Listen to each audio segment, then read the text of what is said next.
All right, so last time we were talking about Bastiat's the law, and we emphasized that where Mises was focused on efficiency, trying to make it so that we have wealth for the masses, that we have this economic system that creates wealth for the masses, and then we have this political philosophy that's consistent with that economic system.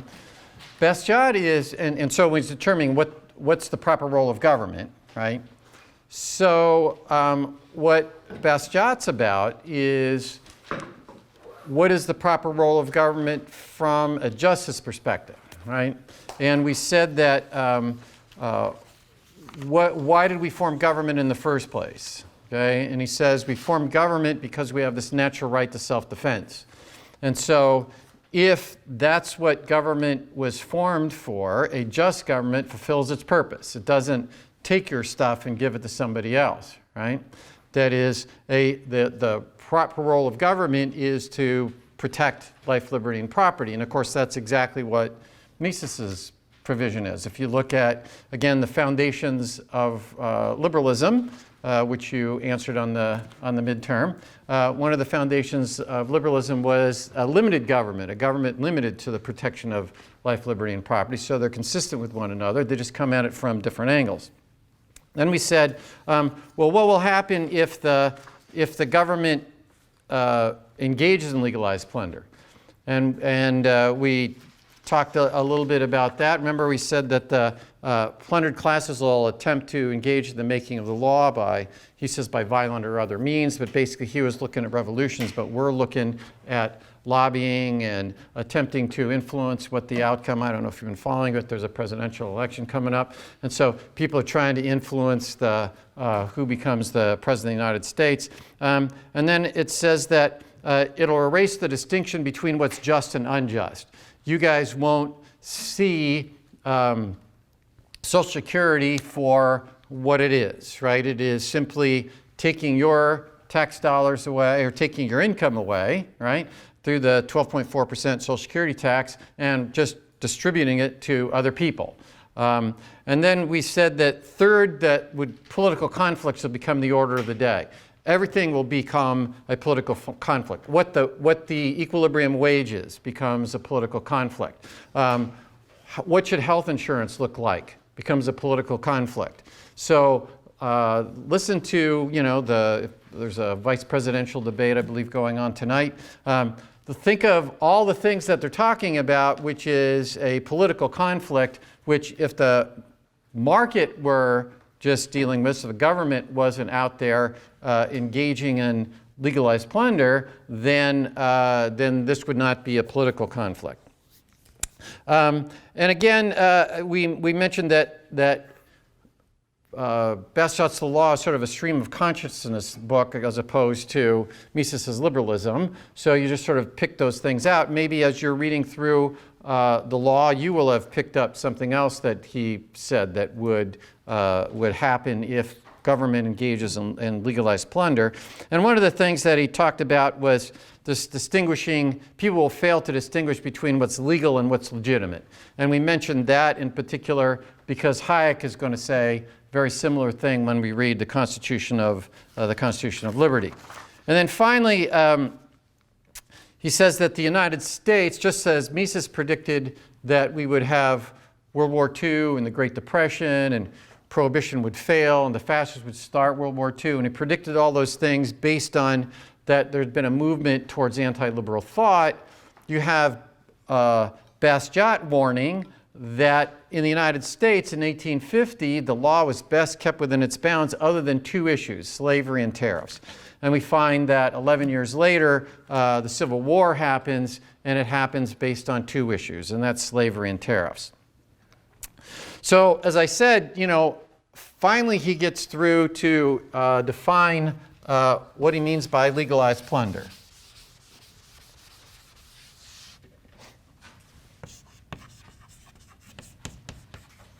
He finally defines it explicitly, and he says two things. Does the law take from one person and give to another? Does law take from one person and give to another. And then the second thing is to explain tariffs. And he says, the second thing is, does the law benefit one person at the expense? Does it benefit one person at the expense of another? And he says by doing what the citizen himself cannot do without committing a crime. By doing what the citizen cannot do by committing a crime.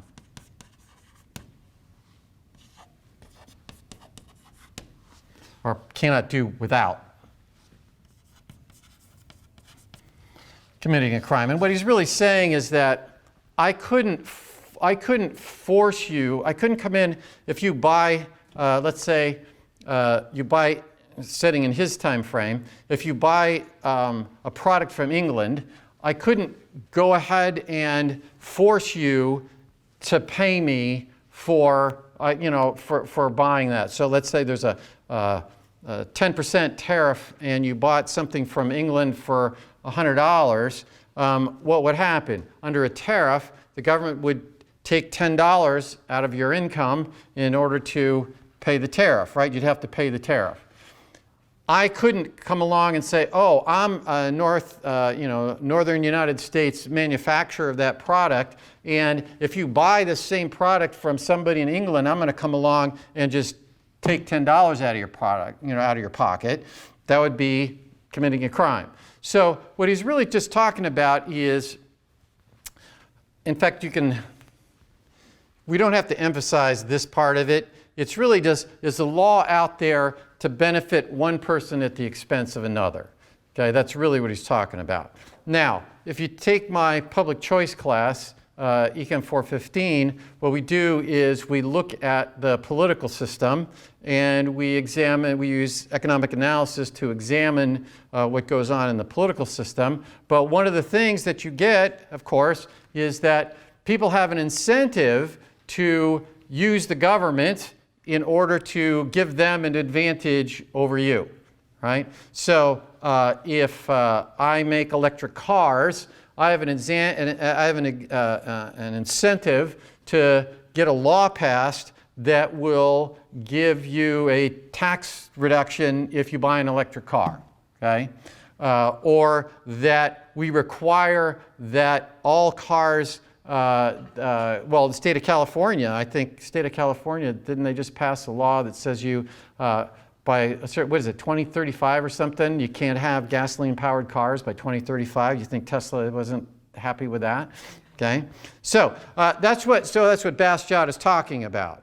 And of course, if you can obviously see that once the government can do that, you can set up laws to give an advantage to one person over another. What are you going to do? You're going to go out and hire lobbyists, right, to protect yourself or to get things done for you. So in this particular, when he was talking about the slavery and tariffs, this issue of tariffs would fall into this characteristic of if it's benefiting one citizen at the expense of another. Then he says that the law can't do more than guarantee individuals the free and inoffensive use of his facilities for physical, intellectual, and moral self-improvement, right? So, again, why emphasize this is because Hayek is going to say something very similar, right? He says the law cannot do more than do what? Guarantee an individual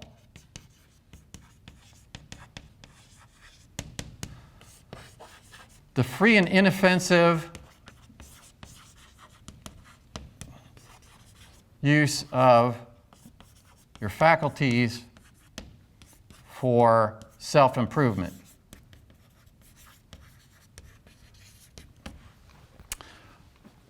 What he's really saying is that all the law can do is to let you act according to your own plan. That's really what he's saying. Can't guarantee an outcome, right? And so when we read Hayek,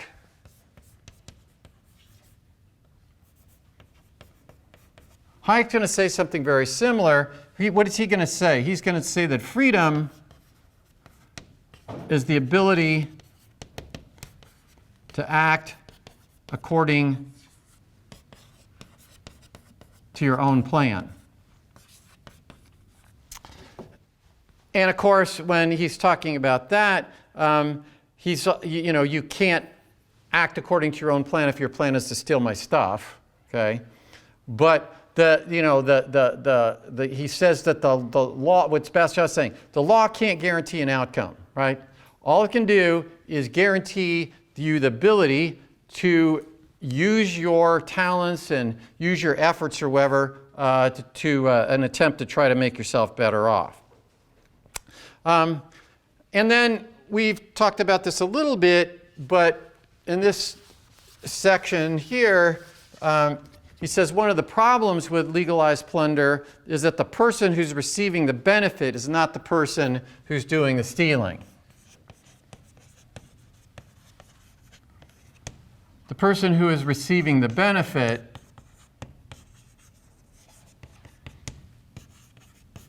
is not the person who is stealing. So again, that's why you don't recognize legalized plunder for what it is, okay? You're not, if you get something done through the legislative process, you're not the one that's getting going out and stealing from the other person, right? You are getting it through a government agency. So if there is, health insurance, right? If the government has Medicaid, okay, or the government has Medicare, those are government insurance agencies that give you health insurance at lower than the actual cost of doing it. So how are they paying for that, right? They've got to tax somebody in order to make the payments, which means they got to be taking the stuff, and just like Social Security, they got to be getting that money from somebody, and they're then giving it to you, or they're giving it to the doctor, or whoever they're giving it to. And the problem is if you are on Medicare, okay, you're not thinking, oh, gee, whenever I go to the doctor, what's going on is that I'm not paying the full cost of whatever the doctor's charging. Out there, we're taking your dollars in order to do that. If I really had to do that, I would be more likely to observe that this is legalized plunder. That is it taking from one person and giving to another? When the government is taking it, then you don't observe that what's going on is a taking of one person and giving to another. It's important also that he mentions that he's attacking the system, not the individual legislator.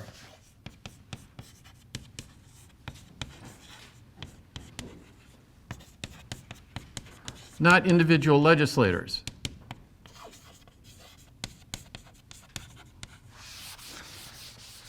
And what does he say? He says, you know what?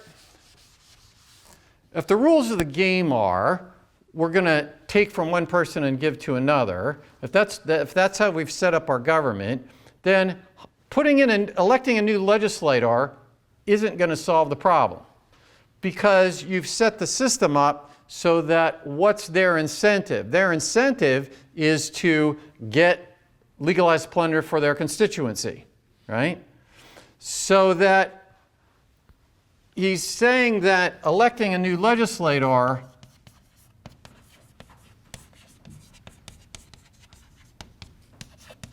is not going to solve the problem. And again, in public choice, we'll talk more about this. I mean, in some sense, Bastiat, public choice as as a study where we use economic analysis to study what's going on in the political structure, that really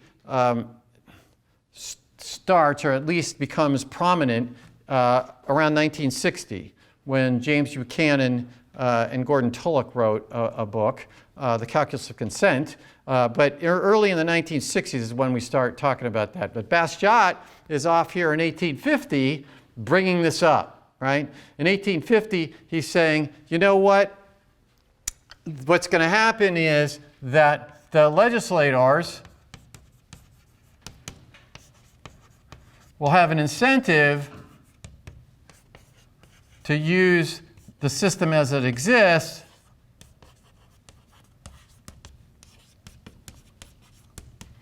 to what? To benefit their constituency.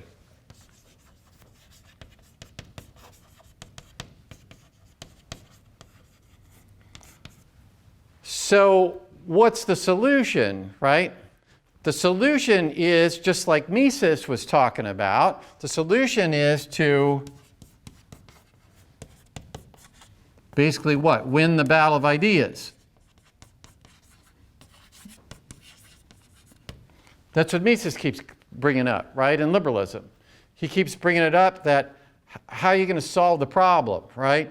It's anti-liberal thought out there that's going to cause all these problems, and it's a restoration of liberalism that's going to solve the problem. So you got to win the battle of ideas. Well, what is Bastiat saying in this little section? Bastiat is saying that, electing a different legislator, given that the system's the way it is, ain't going to solve your problem. What do you got to do? You got to persuade other people, hey, let's really look at this, right? Let's think through, why did we form government in the first place, right? Let's think through what a just government would be.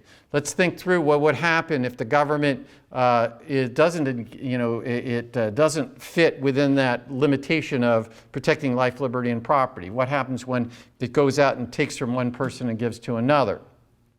And so this, again, Bastiat is similar to Mises, talking about you got to win the battle of ideas. And so if you elect the right legislator, and they are like Ronald Reagan, who's the great communicator, okay? Reagan was very good at explaining about what the limitations of government might be, right? He says, he had these little quotes like, government is not the solution to the problem, government is the problem, right? Just little snippets like that, and that's, like I said, he was called the great communicator. To the extent that you elect people who then have the bully pulpit and can explain to people what's going on, then you can affect the outcome. But it is the spread of ideas that is what's going to solve this thing. Then he says law is force, right? Just be clear, what is law about, right? And again, we're going to see this when we read Hayek, okay? What does it do? It's going to require you to do something you wouldn't have done. Require you to do something you wouldn't have done, or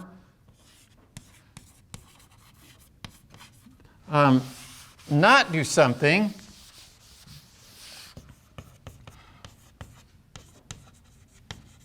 you would have done.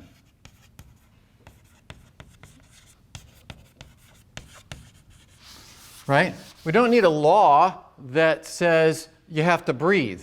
Okay, because you're going to do that, all right? We might have a law that says that you can't drive more than 50 miles an hour, okay, in this particular area. Why would we do that? Because otherwise you might do that, right? So the law is force. It's going to require you to do things you wouldn't otherwise have done, or preclude you from doing things that you would have done. So we have to be knowledgeable of that, or just sort of think through the idea that the law is force.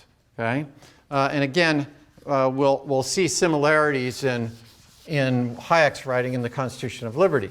So, how should you use that force? To keep people from harming others.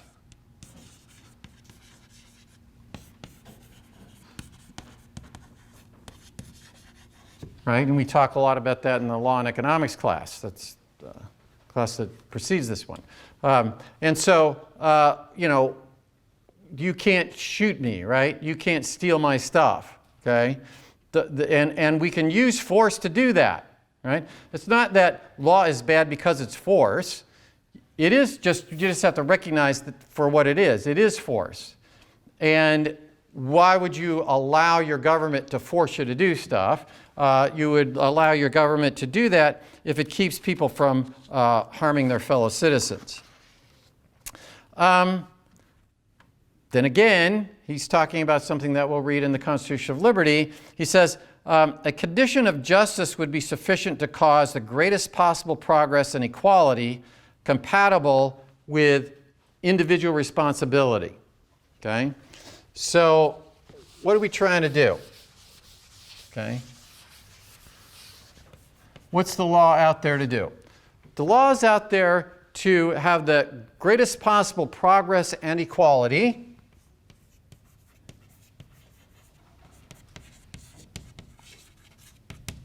but consistent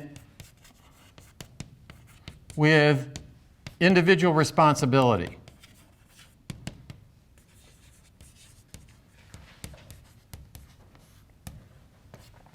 Now, Hayek's going to have a whole chapter, we're going to talk about this, Hayek's going to have a whole chapter on responsibility and why it's important that we be responsible for our actions. But again, this is a foreshadowing. What is he saying here? The law ought to be out there to make it so that we have the greatest progress, okay?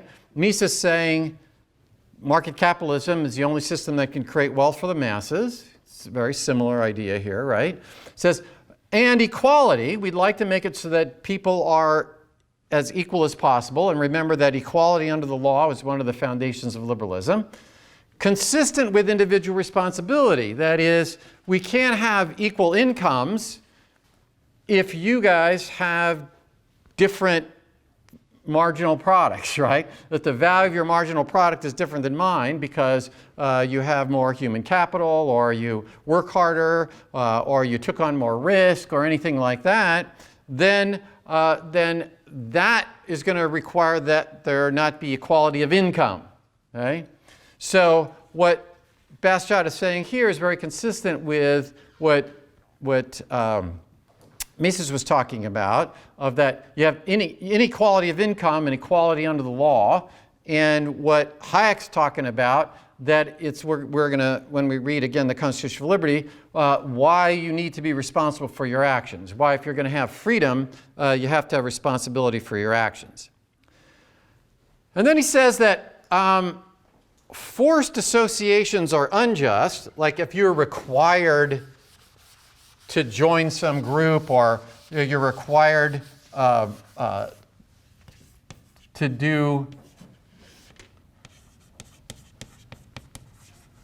something by your government. Forced associations are unjust, but voluntary associations are just. Well, what he's getting at here is that, notice, if the poor cannot be provided for through the law, right? If your government isn't going to provide, now what do we say?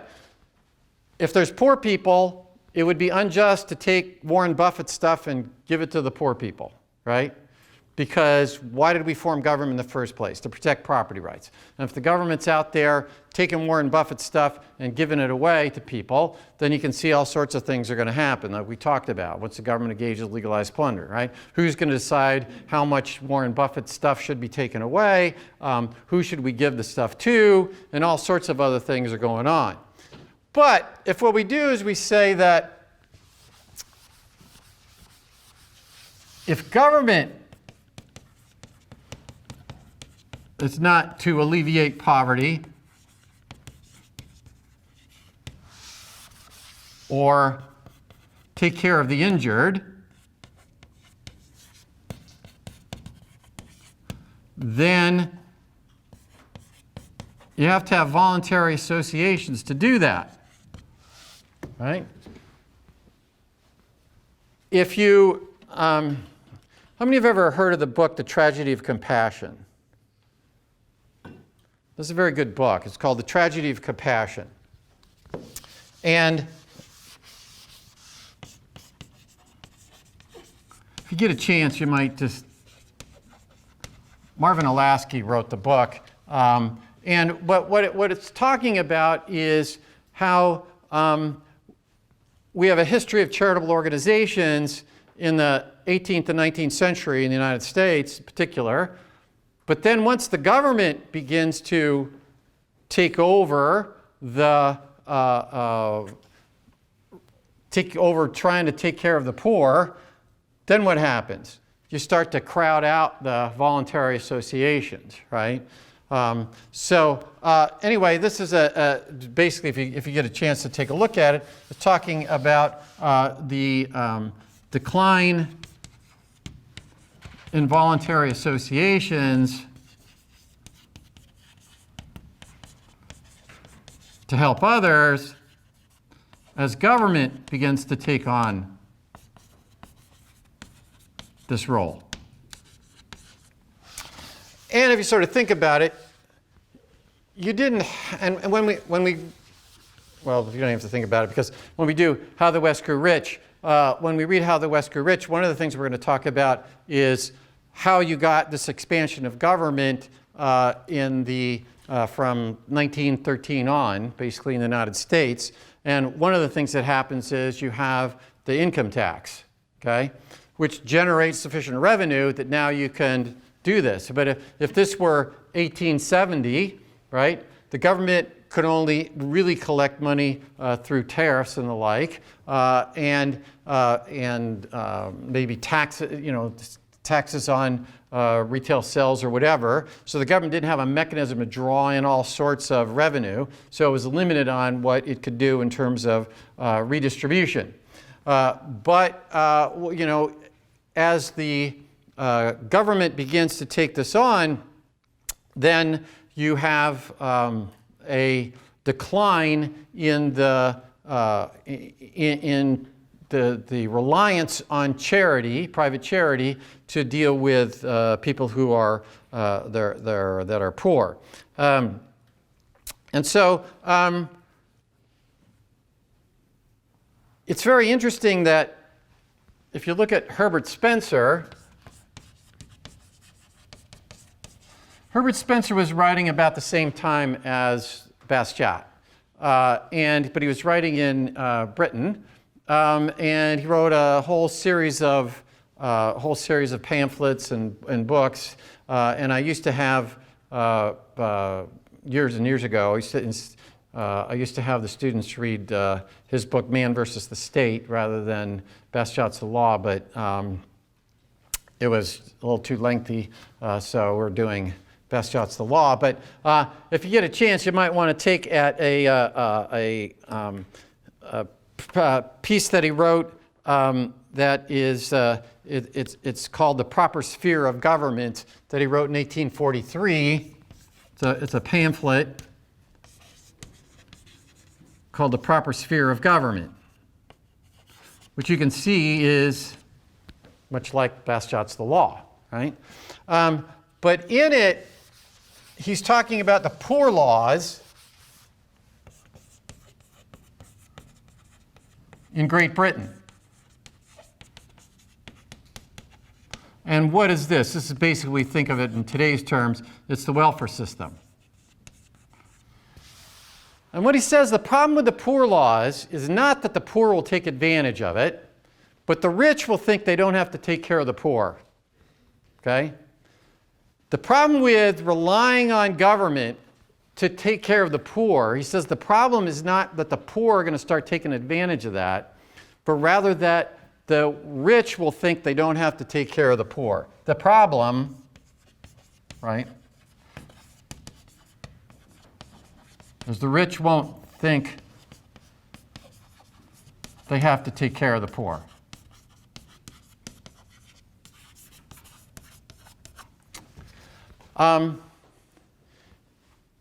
In the folder, in the Bastiat section of the 105 folder, which is in the Wolfram folder, okay?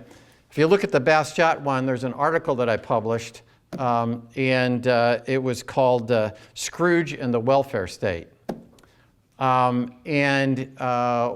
if you Google Gary Wolfram Scrooge, it'll come up too. But so I was writing it around Christmas. I published it around Christmas time, and in a thing called the Michigan View, and it's later in the Rational Argumentator. But what I said was, think about what happens in A Christmas Carol, right?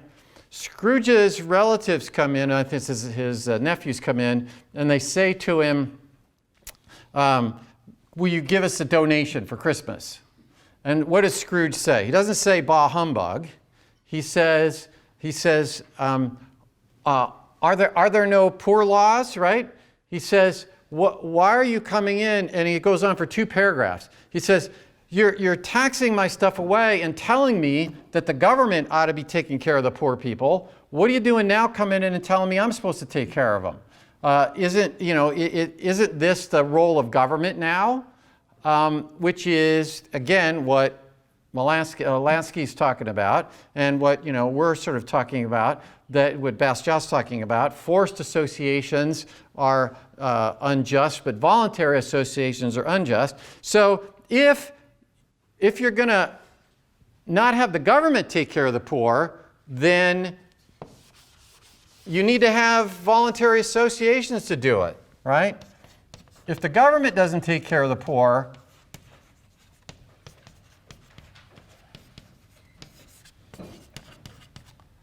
then you need voluntary associations to do that.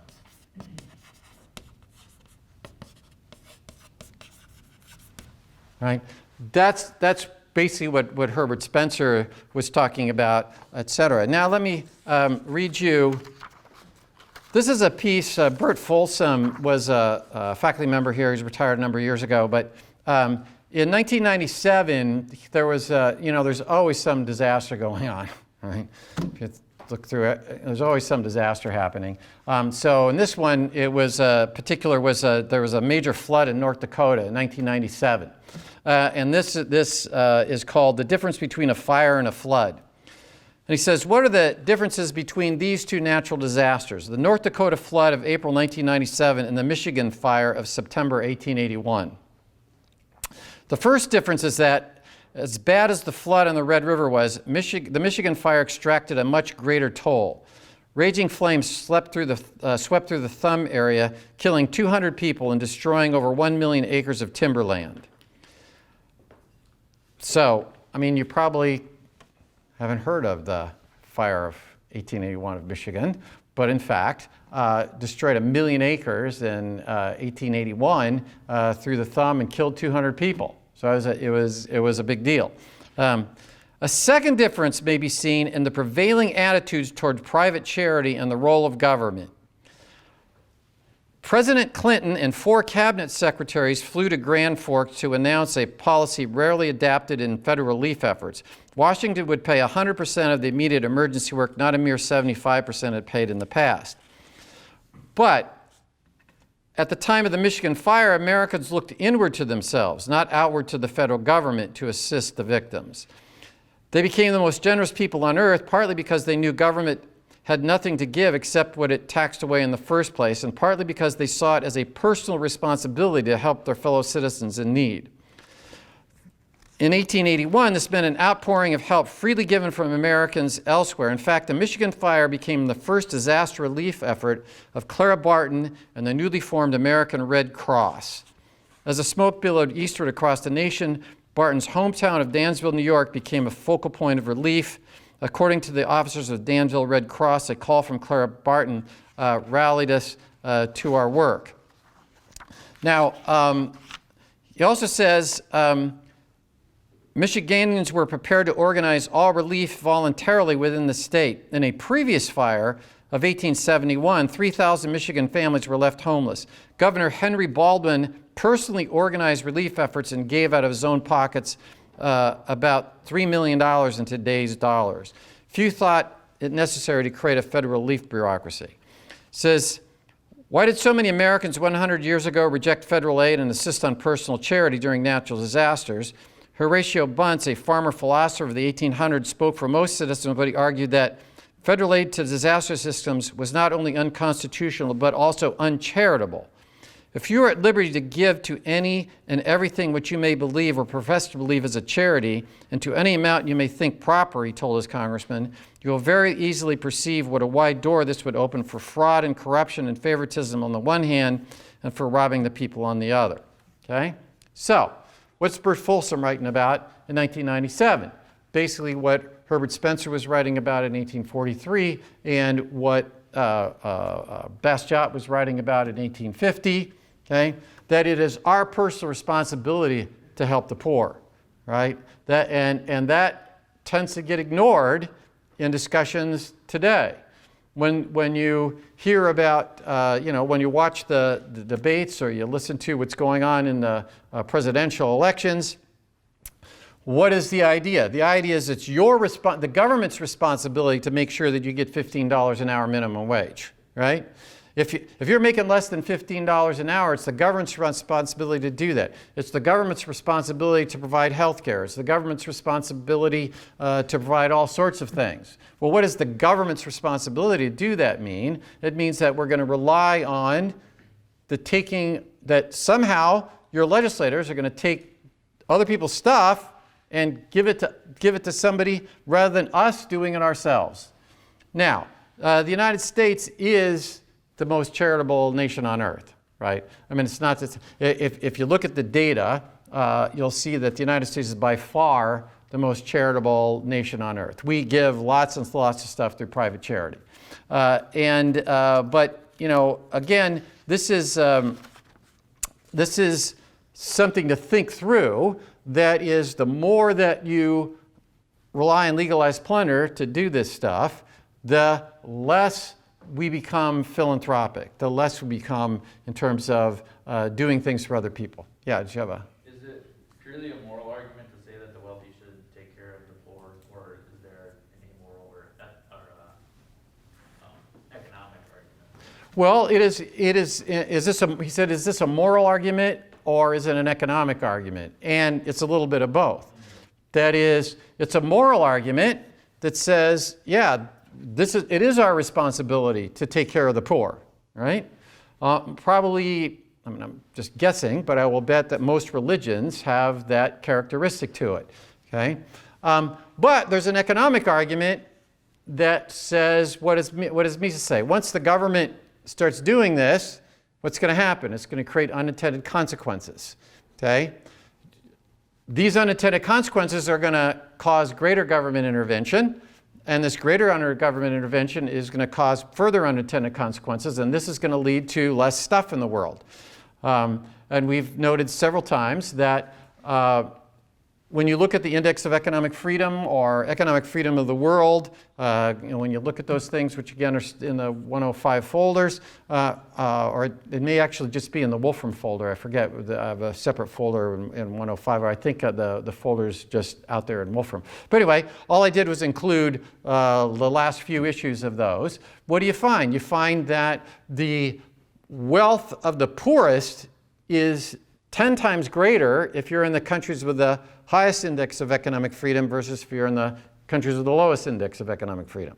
So just from an economic perspective, you do create more wealth for the masses by not having your government doing all sorts of things where they're doing what Bastiat would call legalized plunder. Now, we've said that you might be able to make an argument that says, okay, we're going to agree, that if we are members of a certain community, but we are now agreeing that it's like an insurance. It's sort of like an insurance thing that would say, if I'm a member of the United States, I agree to pay the taxes, but I also am agreeing that I will receive the benefits of some redistribution program or some, maybe a limited amount of income. So that might happen. Again, if you take public choice, we can work our way through that. I mean, there's some awkward things about that. That is, can you just say, like Joan Baez tried to do during,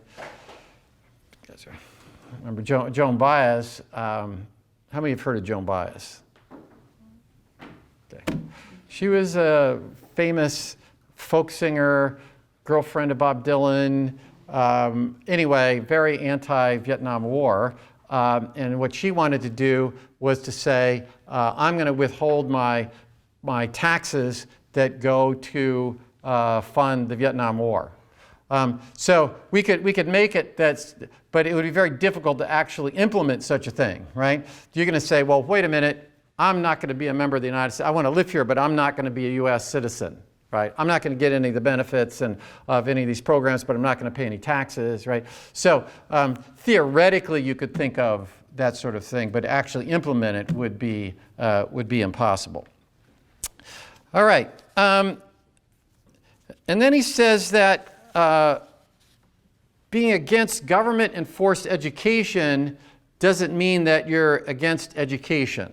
So he's against government-enforced education because what is that? That's legalized plunder. The only way the government can pay for education is to tax somebody. But he says that being against government education does not mean you're against education. Okay? And again, if we look at today, we see the exact same thing going on, right? If you were to say, you know what, I don't think that we should have government schools, okay? People would say, you must be against education, right? Or if you say, hey, maybe our taxes should be maybe going into, even if you're going to redistribute, we'd say it's a most, following Mises, we might say, well, the most efficient way to do that would have the private sector producing educational services rather than the public government doing education. Well, what would happen? You're going to be against education. Or if you're against a housing program, then it would say you're against housing for the poor. So he's making the point here that being against a government program doesn't mean you're against what the program's trying to accomplish.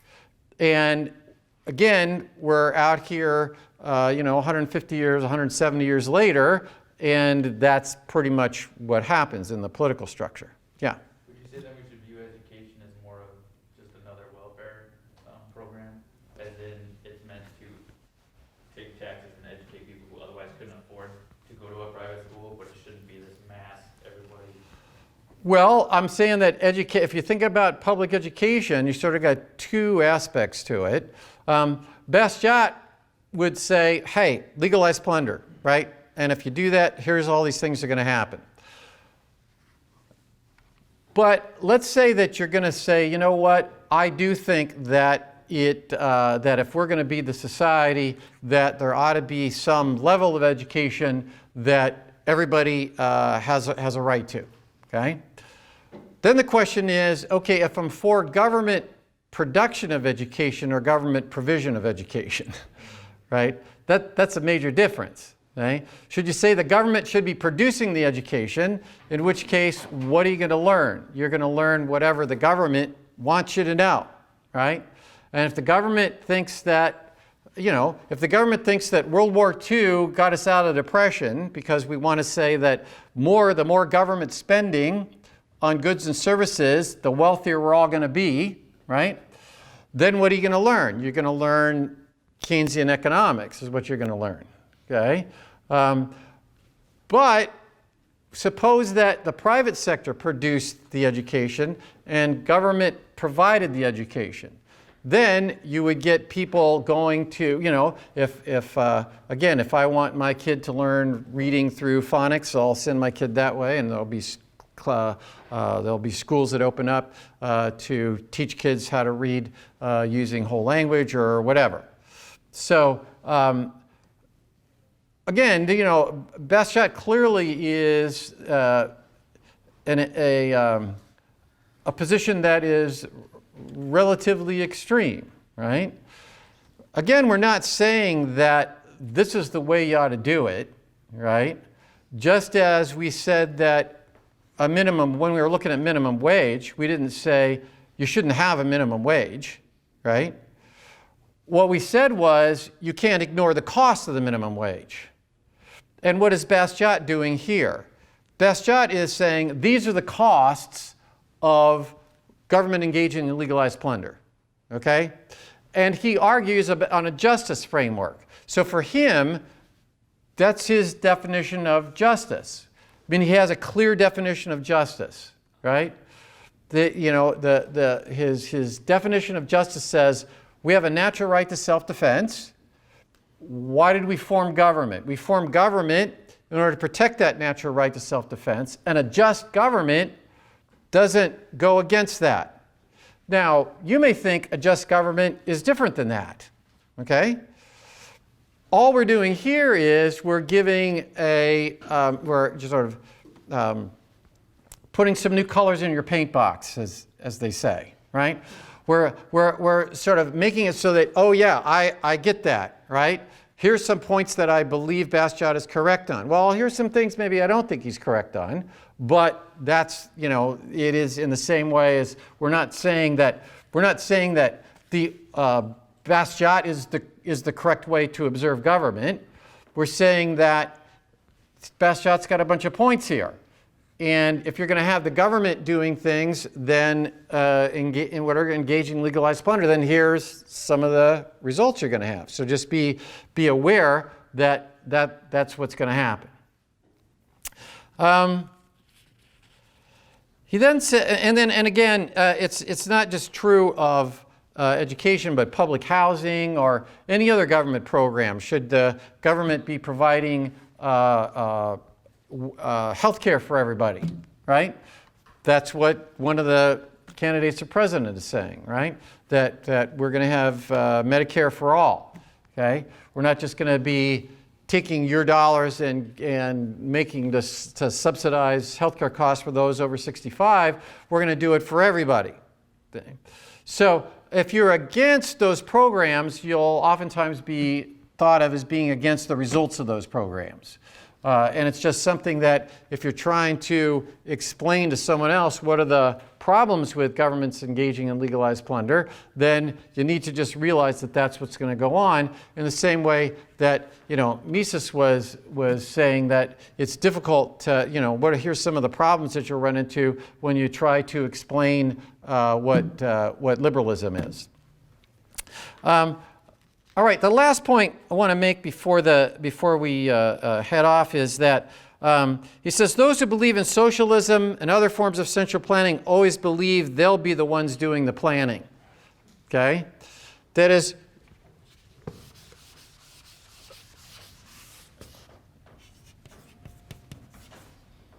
socialists will believe they will be doing the planning.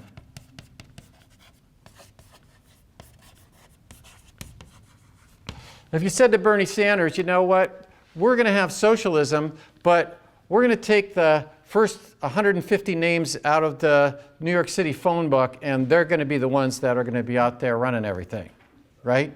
Probably say, hey, I don't think that's such a good idea, right? The idea, why do you get that academics tend to be believing more in socialism than folks in general? And the answer is what Bastiat's talking about, is who are you going to ask the advice of, right? If you're running the government, you're going to ask the advice of the law professor over here or the economics professor over there, etc. So they'll tend to think that's the way it ought to be.